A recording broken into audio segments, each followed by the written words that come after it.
After a century of sidestepping, an American president called the Ottoman Empire's systematic drive to eliminate the American people by its true name. After a century, President Biden called it genocide, and that is what history records it as.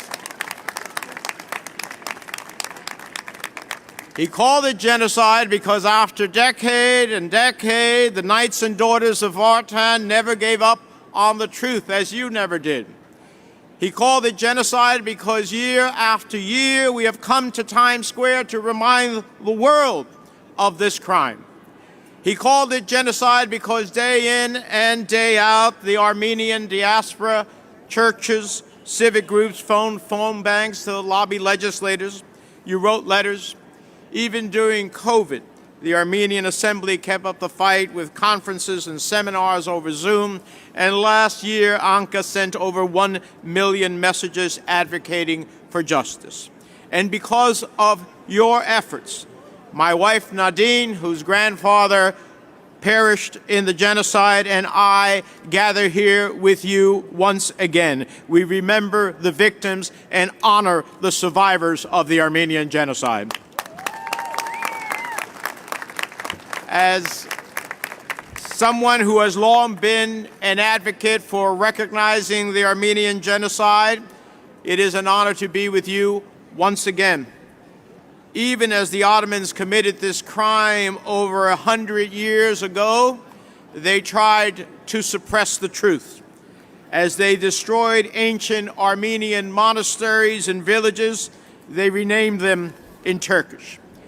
As they promised resettlement for Armenians evicted from their homes, they sent them to the Syrian desert for elimination.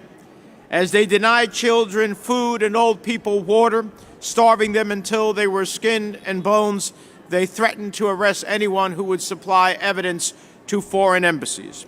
As they piled bodies on the edge of roadways, they prohibited anyone from taking photos. During World War II, Winston Churchill said, "These types of atrocities are a crime without a name." But today, we have a name for what they did to the Armenian people, and that name is genocide. Even now, Turkey not only refuses to acknowledge the truth, it seeks to suppress it. They have spent millions of dollars, I can tell you, as the leader in the Senate on the Armenian genocide, they've spent millions of dollars on PR and political lobbying to deny the past. They have made up excuses, saying the annihilators of the 1.5 million Armenians was the result of World War I. The Turkish government prosecutes writers and historians who speak about the Armenian genocide. The Turkish president even condemned the Pope after a speech in which the Vatican used the term genocide.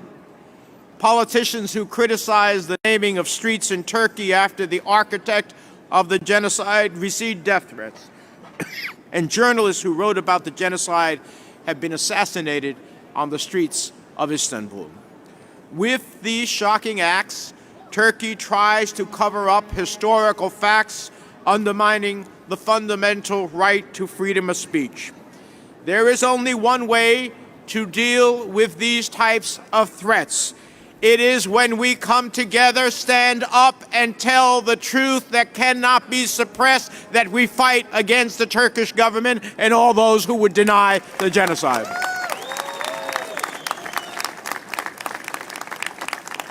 This is a cause I have cared about deeply.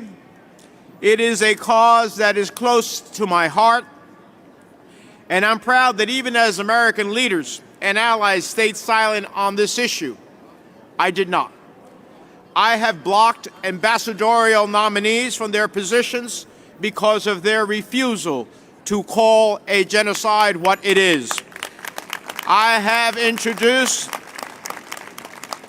resolutions recognizing the Armenian genocide since I came to the Senate in 2006. I stood on the floor of the Senate and urged administration after administration, Democrat and Republican alike, year after year, to do what was right. I asked them to acknowledge the past, even as Turkey made threats to close American military bases. I told them we cannot stand idly by as they covered up this crime.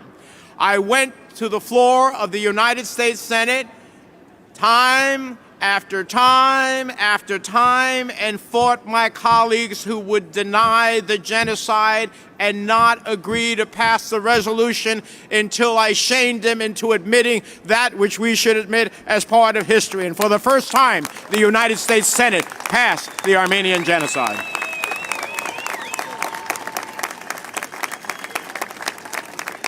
That was a great victory.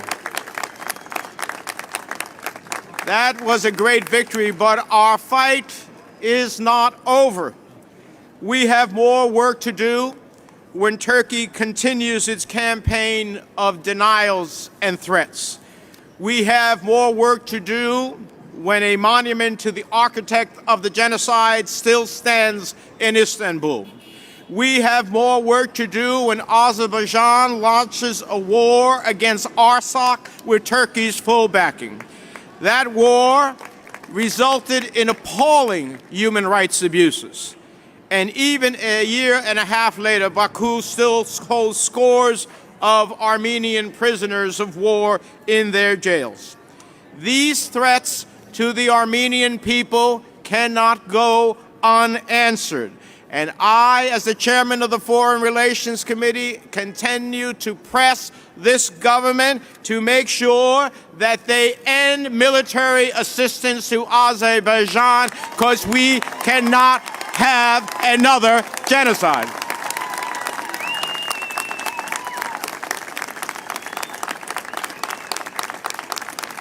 In closing, I want us to remember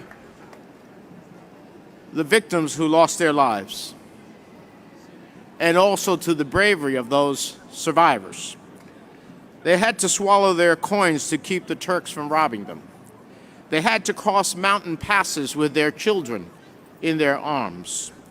They escaped rolled up in rugs in caravans. They lived in ditches and gutters and safe houses. But they never gave up. And after years of living in the shadows, some made it onto ships and came here to America, where the success of the Armenian diaspora is one of the most extraordinary successes in the history of the United States of America. We must honor their legacy and struggle for survival, even if more than a century has passed. We must fight for the truth, even if dictators prefer silence. We must hold accountable those committing genocide today, even if it takes a lifetime. And if we back up our values with actions and have the courage to stand up for our principles, I believe we will triumph over tyranny. God bless the Armenian people. Shana Lagalian.